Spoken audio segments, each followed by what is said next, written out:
खबर उत्तर प्रदेश के जनपद फिरोजाबाद से है, जहां कान्हा गौशाला का प्रदेश सरकार के पर्यटन एवं सांस्कृतिक मंत्री ने किया उद्घाटन। प्रदेश और केंद्र सरकार की जन कल्याणकारी योजना की दी जानकारी। फिरोजाबाद जिले के शुकाबाद नगर के आवास विकास कॉलोनी में नवनिर्मित गौशाला का प्रदेश सरकार के पर्यटन मंत्री ठाकुर जयवीर सिंह ने हवन पूजन कर फीता काट कर उद्घाटन किया। मंत्री की ने उपस्थिति जन समूह को संबोधित किया और कहा, देश प्रदेश आगे बढ़ रहा है। योगी मोदी के नेतृत्व में हम विकसित भारत की ओर जा रहे हैं। वहीं प्रदेश सरकार में मंत्री जयवीर सिंह ने कान्हा गौशाला के बारे में जानकारी दी। अब निराश्रित गौवंश सड़क पर नहीं दिखेंगे, प्राइम जगह पर बना है। बजट पर राष्ट्रपति के अभिभाषण पर प्रधानमंत्री के जवाब न दे पाने पर जो माहौल खराब किया गया है, जिसको कारण प्रधानमंत्री जवाब नहीं दे पाए। केंद्रीय मंत्री बिट्टू के गद्दार संसदीय शब्दों में नेता प्रतिपक्ष के ऐसा शोभा नहीं देता, ऐसा कुछ कहना था। उनका क्या कुछ कहना था आप स्वयं देखिए। खास रिपोर्ट U24 जनपद फिरोजाबाद। माननीय मंत्री जी के द्वारा इसका लोकार्पण अभी किया गया है। इस गौशाला को अगर आप देखेंगे तो बिल्कुल शहर के बीच में बनाते हुए एक अलग आदर्श गौशाला के तरीके से बनाने का प्रयास नगर पालिका की टीम एवं नगर विकास विभाग के द्वारा किया गया है। जिला चल रहा है, यहाँ आलू का जो जिला है, इसमें आलू के लिए क्या किया जाएगा? देखिए, ये बजट छोटी सोच का बजट नहीं है।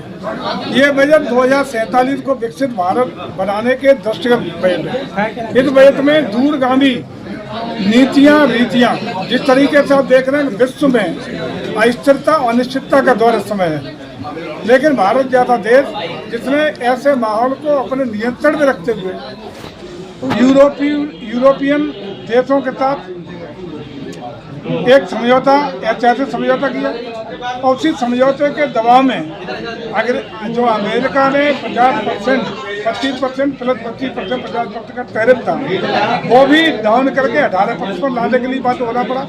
हमारी वो विदेश नीति हमारे नौजवानों को किस तरह टेक्निकल शिक्षा दीक्षा योग्यता दे करके हम रोजी रोटी रोजगार के अवसर दे पाए, हमारा विकसित भारत कैसे बन पाए, हम औद्योगिक दृष्टि से, सामरिक दृष्टि से, आर्थिक दृष्टि से मजबूत कैसे हो पाए, इसके लिए हम लोग तेज गति से कैसे दौड़ पाए।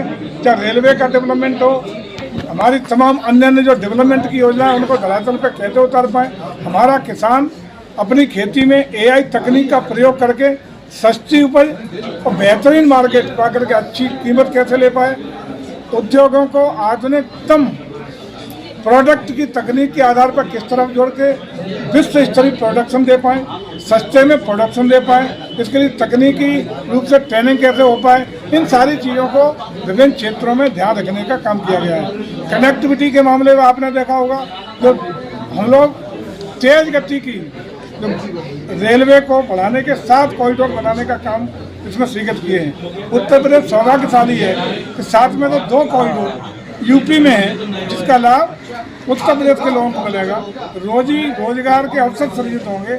और मैं समझता हूँ कि जो बजट है वो दूरगामी बजट है, तो इसमें किसान हो, नौजवान हो, उद्योगपति हो, शहरी क्षेत्र हो, ग्रामीण क्षेत्र हो, इसको शामिल करते हुए उसके विकास के दृष्टिगत बजट बना गया है। और विशेष बात ये रखी गई है कि जो लोक कल्याणकारी और जन कल्याणकारी योजनाएं हमारी इस समय प्रचलित हैं भारत सरकार के द्वारा, उन सबको किसी भी योजना को ड्रॉप करने का काम नहीं किया गया है, बल्कि अन्य नई योजनाएं जो देश के लिए आगे बढ़ाने का काम करेंगे, उन योजनाओं को शामिल करके एक दूरगामी बजट हर समाज के कल्याण के दृष्टिगत बनाने का काम हुआ। गांधी ने टिप्पणी की है, गद्दार शब्द का इस्तेमाल किया है, उसके बारे में क्या कहेंगे? देखिए, मैं समझता हूँ, वही तो मैं अभी कह रहा था, परंपराएं टूट रही हैं। गद्दार और संसदीय शब्द है, गांव के समाज में या लोगों की आम भाषा में गद्दार कहना और संसदीय तो है ही, वो निश्चित रूप से गाली माना जाता है। इस तरह के शब्दों का प्रयोग एक नेता प्रतिपक्ष को कितना शोभा देता है, आप अपनी आत्मा से लड़े चलें। एक मूवी आई है घूसखोर पंडित के नाम से, इसमें सनातन पद्धति को कलंकित करने का प्रयास किया गया है, जाति विशेष के लिए ऐसा किया गया है।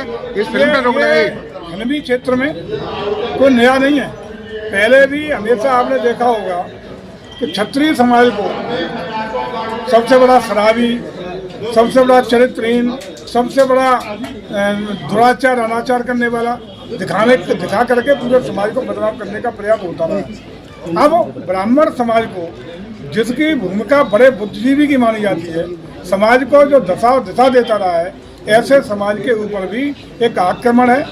ऐसे पिक्चर पर कल ही उसमें FIR भी की गई है। उत्तर प्रदेश सरकार किसी भी कीमत पर इस तरह का व्यवहार नहीं होने देगी और निश्चित रूप से ऐसे फिल्म निर्माताओं के विरुद्ध कठोर कार्रवाई करने का काम किया जाएगा। क्या उनकी गिरफ्तारी भी होगी? क्या सारी कार्रवाई होगी, जो धाराएं हैं उसमें उन धाराओं के अंतर्गत पूरी कार्रवाई होगी। इस तरह की किसी भी समाज को बदनाम करने की, उनको कलंकित करने की काम नहीं होने दिया।